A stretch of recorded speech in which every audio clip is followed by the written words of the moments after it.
आपके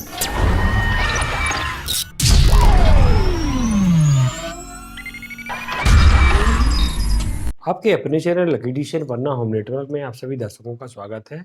मैं हूं आपके साथ कादिर। पन्ना होम नेटवर्क लकी एडिशन आपसे लगातार ये अपील करता आ रहा है, कोरोना संक्रमण को ध्यान में रखते हुए सावधानियां जरूर बरतें। अपनी बारी आने पर वैक्सीनेशन जरूर करवाएं, मास्क जरूर लगाएं, शासन द्वारा दिए जा रहे दिशा निर्देशों का पालन जरूर करें। कोरोना कर्फ्यू में थोड़ी सी रियायत सामने आई है। किराना की दुकानों को 6 से 10 बजे तक सुबह होम डिलीवरी के लिए केवल छूट दी गई है। केवल होम डिलीवरी की भी छूट होगी। कोई भी दुकानदार अगर दुकान खोलकर ग्राहकों को सामान देता है तो उसके प्रति दंडात्मक कार्रवाई की जाएगी। बारदाना और परिवहन संकट से जूझ रहे खरीदी केंद्र मैसेज के इंतजार में किसान अपनी उपज लेकर खरीदी केंद्रों में डेरा डाले सैकड़ों किसान हो रहे परेशान। जिले में गेहूं खरीदी केंद्रों में अपनी फसल को लेकर तुलाई के इंतजार में सैकड़ों किसान कई दिनों से इंतजार कर रहे हैं। सुचारू रूप से परिवहन की व्यवस्था नहीं होने से शुरुआत से ही यह समस्या किसानों की परेशानी का कारण बन रही थी, परंतु विगत कुछ समय से बारदाना की समस्या भी सामने आ गई है, जिसके चलते खरीदी केंद्रों में खुले आसमान के नीचे भारी मात्रा में खुला एवं बोरों में भरा हुआ गेहूं रखा हुआ है। बारदाना नहीं होने से गेहूं की भराई नहीं हो रही है और भराई रोकने के कारण इंतजार में बैठे किसान परेशान हो रहे हैं। यह हाल हर जिले के अधिकतर खरीदी केंद्रों का बताया जा रहा है, जिनमें गुनौर क्षेत्र, अजयगढ़, अमानगंज, पवई, शाहनगर, पन्ना सहित लगभग सभी क्षेत्रों के खरीदी केंद्रों में बारदाना की समस्या बताई जा रही है। गुनौर में कर्णावती की खरीदी केंद्र में कई दिनों से अपनी बारी के इंतजार में अनाज के 60 डेरा जमाए हुए क्षेत्रीय किसानों ने बताया कि जब तक हमारा नंबर आया तब तक बारदाना की कमी सामने आ गई। पहले परिवहन नहीं होने से गेहूं नहीं तोला जा रहा था। किसानों द्वारा खरीदी केंद्र प्रबंधक से लेकर संबंधित अधिकारियों और सीएम हेल्पलाइन पर शिकायत की जा चुकी है, परंतु अभी तक कोई समाधान सामने नहीं आया है।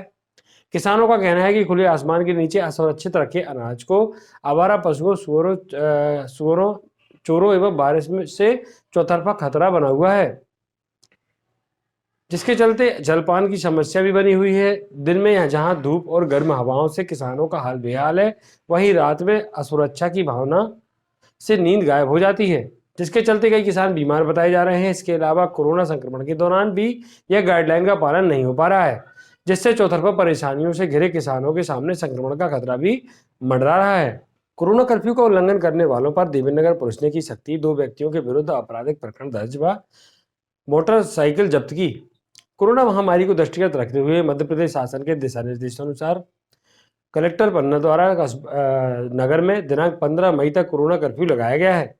कोरोना कर्फ्यू के दौरान लोगों को अनावश्यक घरों से बाहर न निकलने व प्रशासन के आदेश की तामीली हेतु पुलिस अधीक्षक पन्ना धर्मराज मीना, अतिरिक्त पुलिस अधीक्षक बीके सिंह परिहार के निर्देशन में आज अजय वाघमारे एसडीपी पन्ना के मार्गदर्शन में थाना प्रभारी देवेंद्रनगर निरीक्षक धर्मेंद्र कुमार सिंह के द्वारा नगर में कोरोना कर्फ्यू के पालन हेतु टीम बनाकर लगातार लोगों को समझाइश दी जाकर कर्फ्यू का पालन कराने का कार्य किया जा रहा है। इसी तारतम्य में दिनांक 8 मई को कोरोना कर्फ्यू के पालन कराने नगर में रवाना पुलिस टीम को नगर में अलग अलग जगह पर बिना वैध कारण के घूमते पाए जाने पर धारा 144 का उल्लंघन करते पाए जाने पर 2 व्यक्तियों के विरुद्ध धारा 188, 269, 270 एवं आपदा प्रबंधन अधिनियम के तहत 2 अपराध पंजीबद्ध कर 1 मोटरसाइकिल जब्त की गई है तथा नगर देवेंद्रनगर के अलावा अलग अलग स्थानों पर 10 अनावेदकों द्वारा कोरोना कर्फ्यू का उल्लंघन कर उत्पाद मचाए पाए जाने पर उनके विरुद्ध मौके पर धारा 151 जाफों की कार्रवाई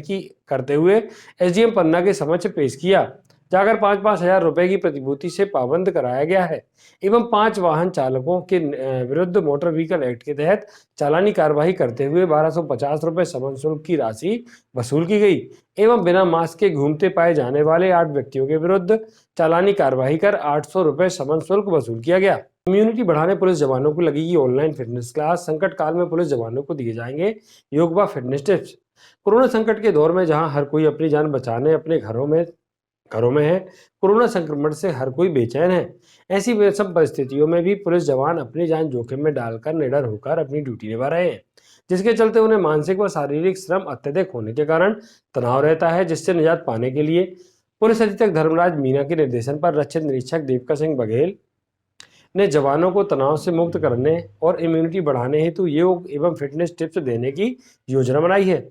रक्षित निरीक्षक देवकर सिंह ने जानकारी देते हुए बताया कि पुलिस जवानों को प्रतिदिन योग व फिटनेस टिप्स देने के लिए ऑनलाइन क्लास की व्यवस्था की गई है। उन्होंने बताया कि जूम ऐप के माध्यम से फिटनेस ट्रेनिंग एकेडमी पन्ना के संचालक व मार्शल आर्ट प्रशिक्षक इरफान खान द्वारा प्रतिदिन जवानों को ऑनलाइन प्रशिक्षण किया जाएगा, जिससे न सिर्फ जवानों को तनाव से मुक्ति मिलेगी बल्कि फिटनेस टिप्स से उन्हें कोरोना संकट के दौर में अपनी इम्यूनिटी बढ़ाने का मौका भी मिलेगा। इसके लिए जवानों को जूम ऐप पर आईडी बनाई जा रही है, जिससे एक साथ कोरोना गाइडलाइन का पालन करते हुए सभी अपने अपने घरों पर प्रशिक्षण प्राप्त कर सकेंगे। रैपुरा क्षेत्र में हुई झमाझम बारिश के साथ गिरे ओले, मौसम में आए अचानक बदलाव के चलते जिले के रैपुरा तहसील क्षेत्र के अनेकों ग्राम में अचानक झमाझम बारिश हुई तथा ओले भी गिरे हैं। उक्त बारिश से किसानों की सब्जी तथा उड़द की फसल में फायदा पहुंचा है तथा लोगों ने गर्मी में ठंड का एहसास किया है। जरूरतमंदों में बांटे ईद की खुशियां, घर पर पढ़े नमाज। इस बार भी पन्ना की ईदगाह में अदा नहीं होगी ईद की नमाज। अल्लाह उसकी मदद करता है जो इंसानियत की मदद करे। मौलाना ने कहा, कोरोना की दूसरी लहर में लगातार जारी हैं मौतों के सिलसिले और लॉकडाउन के चलते लोग परेशान हैं। इस बार भी इस परेशानी को देखते हुए ईद भी फीकी नजर आ रही है। इस बार ईद के मौके पर बाजार बंद हैं और लोगों में वह उत्साह नहीं देखा जा रहा है। पूरी इंसानियत खतरे में है। कोरोना के इस दौर में हमने कई अपनों को खोया है। ऐसे में इस बार ईद लोगों के साथ मिलकर जरूरतमंदों की मदद कर मनाएं, जिससे लोगों के दुख कम कर सके। गौरतलब है कि लॉकडाउन की अवधि 15 मई तक बढ़ाई जाने के कारण अब ये तय हो चुका है कि ईद के मौके पर हर साल होने वाली सामूहिक नमाज इस बार भी नहीं हो सकेगी। लॉकडाउन की अवधि को 15 मई तक बढ़ाया गया है और सभी धार्मिक स्थलों में प्रतिबंध जारी है। ऐसे में ईदगाह में ईद की विशेष नमाज नहीं हो सकेगी। प्रशासन ने कुछ लोगों को मस्जिद में नमाज की छूट दी है। इनके अलावा अन्य सभी मुसलमान अपने अपने घरों में ईद की नमाज अदा करेंगे। इस संबंध में शहर काजी मौलाना मोइजुद्दीन नदवी ने जानकारी देते हुए बताया कि तरीके इस्लाम के कई बार ऐसे मौके आए हैं जब किसी कारणों से मस्जिदों में नमाज पढ़ना मुश्किल रहा। ऐसे में हमारे नबी सल्लल्लाहु अलैहि वसल्लम ने फरमाया कि ऐसे मौके पर मुसलमान अपने घरों में नमाज अदा कर सकता है। मौलाना ने बताया कि घरों में ईद की नमाज पढ़ने के लिए कुछ नियम हैं। इसमें ऐसे परिवार जहां नमाज पढ़ने वाले सदस्यों की संख्या 4 से ज़्यादा है, वहां वे अपने घरों में ही किसी एक सदस्य को इमाम मुकर्रर कर उनके पीछे जमात के साथ नमाज अदा कर सकते हैं। ईद की नमाज में खुतबा सुन्नत है और नमाज के बाद मुकर्रर इमाम सभी को खुतबा पढ़कर सुना सकता है। खुतबा की किताब मस्जिदों में है, लेकिन यदि किसी को खुतबा याद नहीं है, ऐसे में वह पहले खुतबे में सूरह फातिहा व दूसरे खुतबे में सूरह इखलास व दरूद पाक पढ़ सकता है। इस तरह लोग घरों में ही ईद की नमाज जमात के साथ अदा कर सकते हैं। इसके अलावा जहां तनहा सदस्य हैं, ऐसे लोग अपने घरों में ईद की जगह 4 रकात नमाज पढ़ सकते हैं। मौलाना मोइजुद्दीन ने कहा कि नमाज का तरीका व जरूरी बातों के लिए सभी लोग अपने अपने मोहल्ले की मस्जिदों में राब्ता कायम कर जानकारी ले सकते हैं। उन्होंने कहा कि देश में गहरा संकट है और कोरोना वायरस लगातार बढ़ रहा है। ऐसे में यह हम सबका दायित्व बनता है कि हम अपनी ओर से कोई भी ऐसा काम ना करें जिससे हमें हमारे मुल्क को कोई नुकसान हो। उन्होंने लोगों से अपील करते हुए कहा है कि ईद पर गले मिलकर मुबारकबाद देने से बचें और कब्रिस्तान में भीड़ न जमा करें। मौलाना ने कहा कि ईद पार्टी और नए कपड़े खरीदने की जगह इस बार हम ईद जरूरतमंदों लोगों की मदद कर मनाएं, तो इससे अल्लाह ताला भी खुश होंगे और हमारे आका नबी सल्लल्लाहु अलैहि वसल्लम की सुन्नत भी अदा होगी। उन्होंने कहा कि 1 माह से लॉकडाउन है, ऐसे में कई गरीब परिवारों के लिए मुसीबत है। हमारा फर्ज है कि हम इन गरीबों की मदद करें। यही इस्लाम का संदेश है कि हमारे पड़ोस में कोई भूखा न सोए। यदि इसलिए ईद के मौके पर ज़्यादा से ज़्यादा लोगों की मदद करें। ईद के मौके पर हम सब मुल्क की बेहतरी और कोरोना से संकट से निजात के लिए दुआ करें। अल्लाह को मनाने के लिए रोजे रखकर रो रो कर रूठे रब को मनाएं, क्योंकि यह सब हमारे बुरे अमाल का नतीजा है। इंशाअल्लाह हमारी दुआ से जल्द ही हम सब इस मुसीबत से बाहर निकलेंगे और फिर मिलकर ईद मनाएंगे। आदिवासी बाहुल ग्राम मरहा में 1 माह से ट्रांसफार्मर खराब, गांव में छाया अंधेरा। पवी विधानसभा क्षेत्र अंतर्गत ग्राम पंचायत धोवापुरा के आदिवासी बाहुल ग्राम मरहा में विगत 1 माह से ट्रांसफार्मर खराब पड़ा है। चुनाव नजदीक आते ही गांव-गांव जाकर वोट मांगने वाले विभिन्न राजनीतिक दलों के नेता अपने अपने घरों में एसी रूम में बैठकर आराम फरमा रहे हैं। देश में कोरोना जैसी महामारी फैली हुई है और अब इस ग्राम में रात्रि में बिजली न रहने के कारण मच्छरों के काटने से मलेरिया जैसी गंभीर बीमारी फैल रही है। ग्राम के जनप्रतिनिधियों से लेकर विधायक, सांसद सहित तमाम जनप्रतिनिधि एवं प्रशासनिक अमला कुंभकर्णी नींद में सोया हुआ है। पिछले दिनों प्रशासन सहानगर बिजली विभाग के आला अधिकारियों एवं जनप्रतिनिधियों को अवगत भी कराया गया, लेकिन स्थिति आज भी जस की तस बनी हुई है। यदि जल्द ही मरहा ग्राम की बिजली समस्या को हल नहीं किया जाता है तो कमलनाथ विचार सद्भावना मंच जिला पन्ना एवं आदिवासी वनवासी क्रांति सेना पन्ना के संयुक्त रूप से आंदोलन को बेबस होगा, जिसकी जिम्मेदारी जिला प्रशासन की होगी। ग्रामीणों ने जिला कलेक्टर पन्ना संजय कुमार मिश्र से जल्द नया ट्रांसफार्मर रखे जाने की मांग की है, जिससे कि मरहा ग्राम बिजली से रोशन हो सके। शासकीय उचित मूल्य की दुकान न खुलने से उपभोक्ता परेशान। जिले में इस समय कोरोना महामारी चल रही है, लोग घरों से नहीं निकल रहे, काम धंधा बंद है। इस दौरान गरीब उपभोक्ताओं को राशन की भारी जरूरत है। सरकार द्वारा भी गरीब परिवारों को 3 माह का राशन मुफ्त देने की घोषणा की गई है। उसके बावजूद अनेक शासकीय उचित मूल्य की दुकानें सेल्समैनों द्वारा नहीं खोली जा रही हैं, जिससे आम उपभोक्ता परेशान है।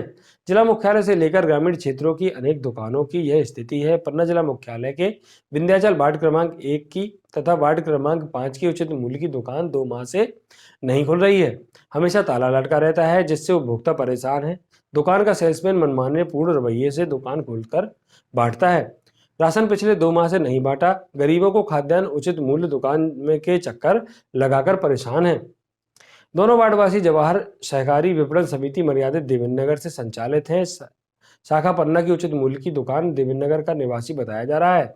सेल्समैन द्वारा कभी कभी दुकान खोली जाती है तथा उपभोक्ताओं के 2 माह के राशन के स्थान पर 1 माह का ही राशन दिया जाता है।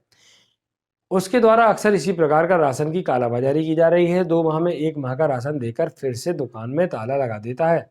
उपभोक्ताओं द्वारा बताया गया कि इस संबंध में जिला खाद्य अधिकारी को भी अनेकों बार शिकायत की गई, लेकिन खाद्य विभाग द्वारा भी संबंधित के खिलाफ कोई कार्रवाई नहीं की जा रही है। स्थानीय लोगों ने जिला कलेक्टर से तत्काल खाद्यान्न दिलाए जाने की मांग की है।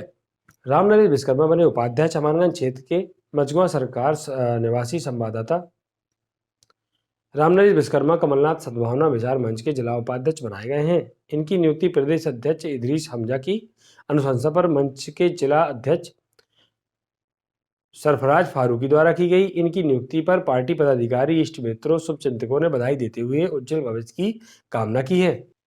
बगरोड़ उचित मूल्य की दुकान पर नहीं मिला 3 माह का राशन। ग्रामीण व सेल्समैन एक दूसरे पर भड़के।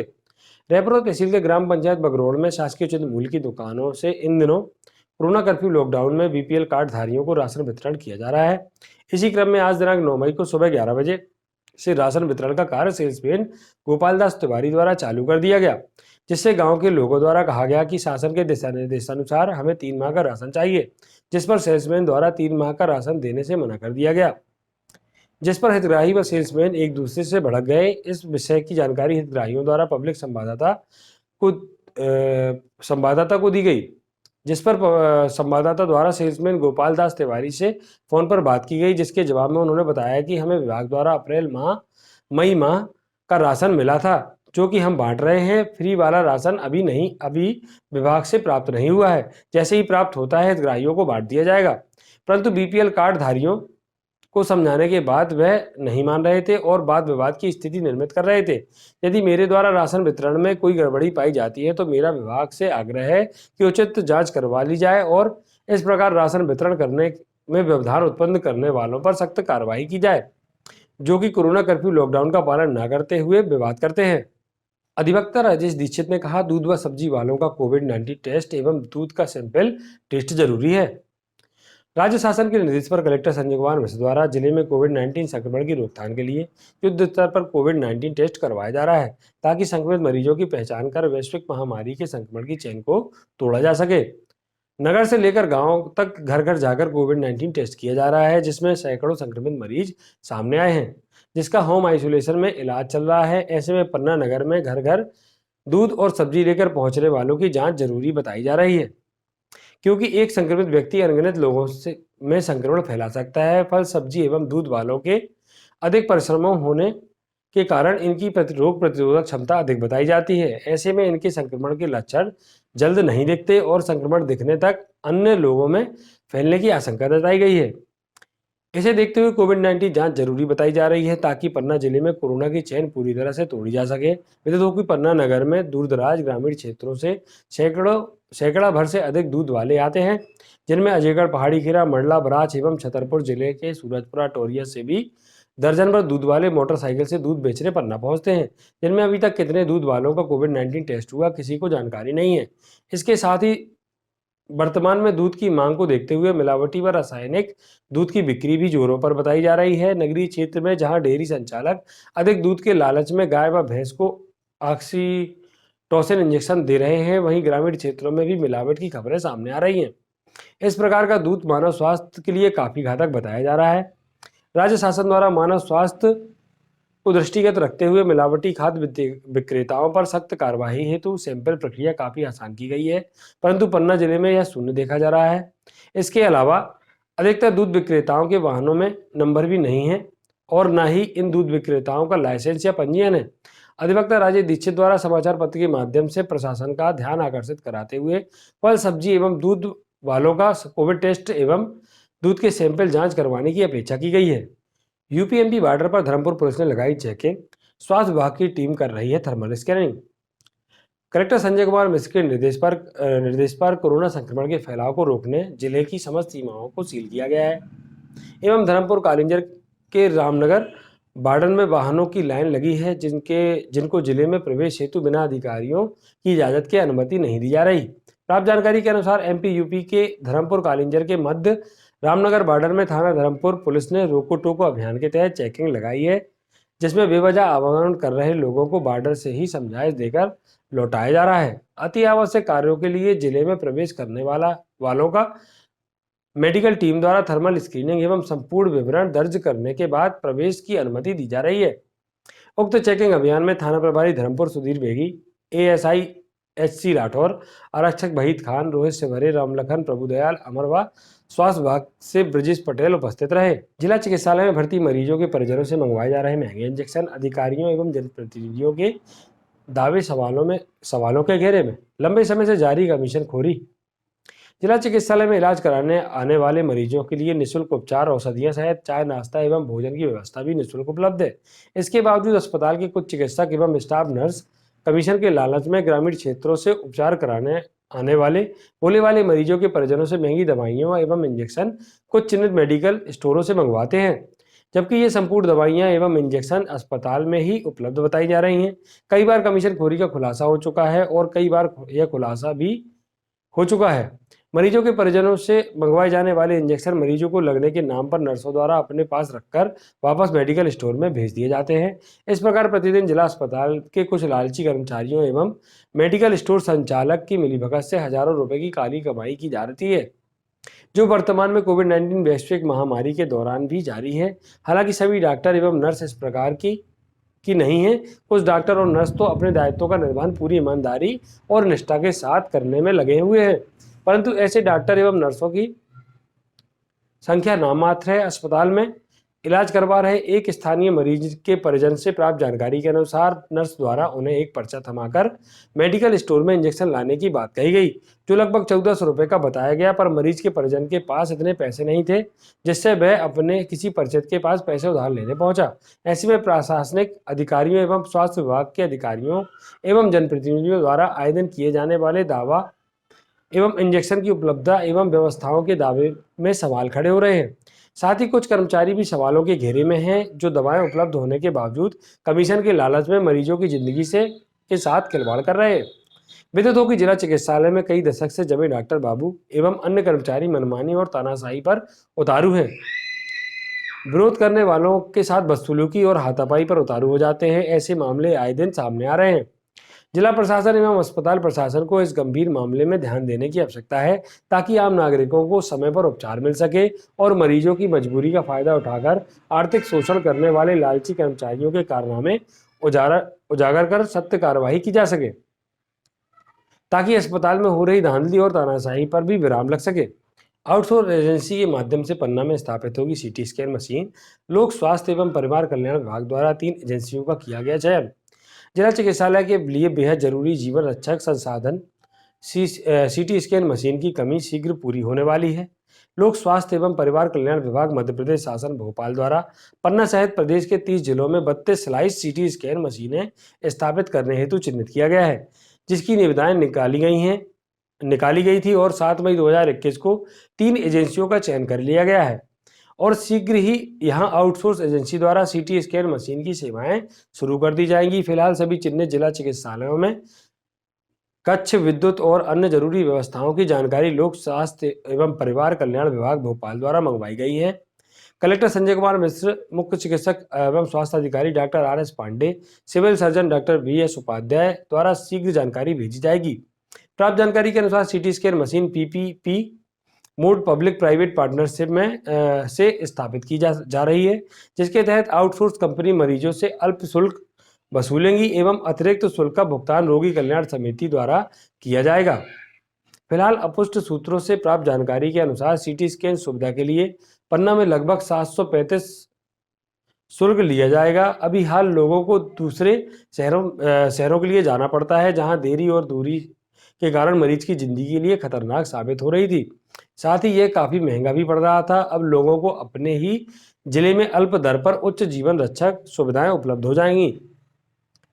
अब जिले वासियों को शीघ्र सीटी स्कैन मशीन की उम्मीद है। विगत दिनों क्षेत्रीय सांसद एवं कैबिनेट मंत्री द्वारा मुख्यमंत्री एवं स्वास्थ्य मंत्री को पत्र लिखकर सीटी स्कैन मशीन की मांग की गई थी एवं बीच बीच में कई बार अलग अलग तरीके से सीटी स्कैन की मशीन की स्थापित करवाने की चर्चाएं होती रहीं, परंतु लोक स्वास्थ्य एवं परिवार कल्याण विभाग के पत्र से अब लोगों को अतिशीघ्र सीटी स्कैन मशीन स्थापित होने की उम्मीद पक्की हो गई है। पूर्व विधायक जयप्रकाश पटेल का निधन, पार्टी में शोक की लहर। CM शिवराज सिंह और BD शर्मा व बृजेंद्र प्रताप सिंह ने जताया दुख। जिले के वरिष्ठ नेता और पन्ना के पूर्व विधायक जयप्रकाश पटेल निवासी सुंदरा तहसील देवीनगर का निधन हो गया है। वे कुछ समय से अस्वस्थ चल रहे थे, जिनका इलाज चिरायु हॉस्पिटल भोपाल में हो रहा था। पटेल पन्ना विधानसभा के सबसे कम उम्र वाले विधायक रहे थे। पन्ना जिले में वे हीरा के नाम से मशहूर थे। जयप्रकाश पटेल का राजनीतिक इतिहास इस प्रकार रहा। कई पदों पर रहकर जिम्मेदारियों का निर्वहन किया। आप 1985 में भाजपा की टिकट से चुनाव लड़े और विधायक निर्वाचित हुए। इसके बाद भाजपा छोड़ कांग्रेस में शामिल हुए। पवई से कांग्रेस प्रत्याशी रहकर विधानसभा चुनाव लड़ा। 2003 में पन्ना विधानसभा के कांग्रेस प्रत्याशी रहे। आपने 7 वर्ष तक पन्ना कांग्रेस कमेटी के जिलाध्यक्ष पद पर रहे। आप जिला पंचायत सदस्य व जिला पंचायत उपाध्यक्ष भी रहे। आपकी ग्राम पंचायत सुंदरा में भी राजनीतिक पकड़ थी। जैसे ही उनके निधन की खबर पन्ना जिले में पहुंची, वैसे ही उनके समर्थकों में शोक की लहर दौड़ गई। सभी पार्टियों के नेताओं व कुर्मी समाज के लोगों ने सोशल मीडिया के माध्यम से उन्हें शोक श्रद्धांजलि अर्पित की। पूर्व विधायक के निधन पर मुख्यमंत्री शिवराज सिंह चौहान समेत कई दिग्गज भाजपा नेताओं ने शोक जताया। मुख्यमंत्री शिवराज सिंह चौहान ने ट्वीट कर लिखा है कि पन्ना विधानसभा के पूर्व विधायक श्री जयप्रकाश पटेल जी के निधन से बहुत दुखद हुआ है। ईश्वर दिवंगत आत्मा को अपने श्री चरणों में स्थान और शोकाकुल परिवार को यह गहन पीड़ा सहन करने की शक्ति देने की प्रार्थना करता हूं। बीजेपी प्रदेश अध्यक्ष BD शर्मा ने ट्वीट कर लिखा कि पन्ना विधानसभा से पूर्व विधायक श्री जयप्रकाश पटेल जी के निधन का दुखद समाचार प्राप्त हुआ। ईश्वर उन्हें अपने श्री चरणों में स्थान दे एवं शोकाकुल परिवार को इस वज्रपात दुख सहन करने की शक्ति दे। पुरैना का ऑक्सीजन प्लांट आया कहां? पन्ना सहित आधा दर्जन जिलों को मिल रही ऑक्सीजन। कोरोना संक्रमण की पहली लहर में जिला प्रशासन के द्वारा बंद प्लांट को करवाया गया था चालू। देश भर में कोरोना संक्रमण से पीड़ित मरीजों को ऑक्सीजन की ज़रूरत पड़ रही है और मरीजों के परिजन ऑक्सीजन को सिलेंडरों के पीछे भाग रहे हैं। ऐसे में पन्ना जिले में जिला प्रशासन के द्वारा पन्ना जिले की पुरैना गांव में लगे ग्रुप कार्बोहाइड्रेट ऑक्सीजन प्लांट को पिछले साल कोरोना संक्रमण पीक पर चालू करवाया गया था। रात में प्लांट के मालिक से बात कर पन्ना जिला चिकित्सालय और कटनी जिला चिकित्सालय में ऑक्सीजन के लिए प्रतिबद्ध करा दिया गया था। आज पन्ना जिला के साथ साथ छतरपुर, टीकमगढ़, सागर, कटनी, उमरिया कई जगह ऑक्सीजन की मांग पर यहां से ऑक्सीजन पहुंचाई जा रही है। ये प्लांट पन्ना जिले के लिए वरदान साबित हुआ है। पन्ना कलेक्टर संजय मिश्र ने बताया कि इस प्लांट को हमने यहां के मालिक से मिलकर पिछले साल चालू करवा दिया था और पहली प्राथमिकता पन्ना जिले को दी जा रही है एवं दूसरे जिलों से ऑक्सीजन की मांग पर उनको भी ऑक्सीजन उपलब्ध कराई जा रही है। ये पन्ना जिले के पुरैना इंडस्ट्रियल एरिया में एक गुरु कार्बाइड के नाम से ऑक्सीजन प्लांट है जो 2 साल से बंद पड़ा था। पिछले साल जब कोरोना का जो वेव थी, उस वेव में हम लोगों ने इसको उनके फैक्ट्री मालिक से बात करके वो ऑक्सीजन प्लांट उनसे हमने चालू कराया और पन्ना जिला चिकित्सालय और कटनी जिला चिकित्सालय ने इसका अनुबंध किया था ऑक्सीजन लेने का।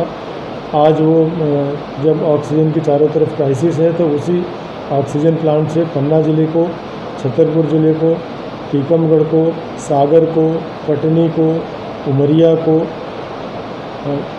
इन 7 ज़िलों को पन्ना के सहित ऑक्सीजन की इनको हम लोग आपूर्ति कर रहे हैं।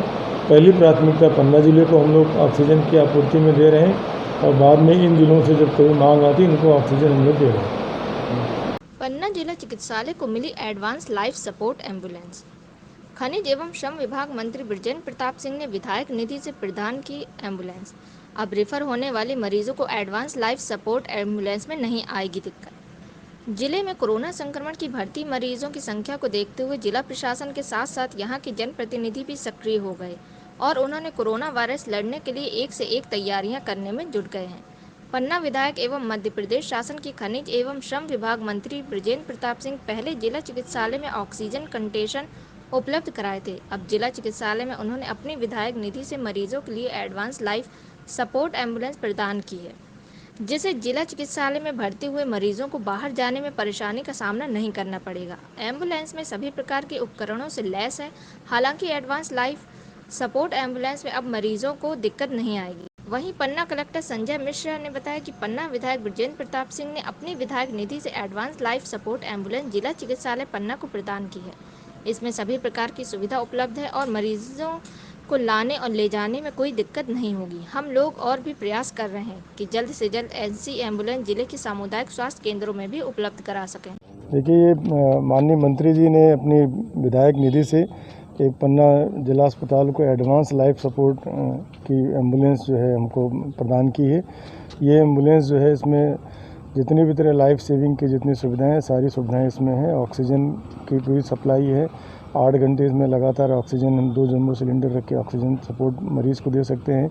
कोई कार्डियक अगर प्रॉब्लम है उसको एम्बुलेंस में होती है तो एम्बुलेंस में ही उसको सपोर्ट हम दे के सुपर स्पेशलिटी हॉस्पिटल भोपाल या सागर हम उनको भेज सकते हैं। निश्चित ही ये कोरोना काल में जो मरीजों की जो गंभीरता बढ़ रही है और या कोई किसी तरह की अगर उनको सपोर्ट की ज़रूरत होगी तो ये एडवांस लाइफ सपोर्ट एम्बुलेंस जो हमको बहुत काम आएगी।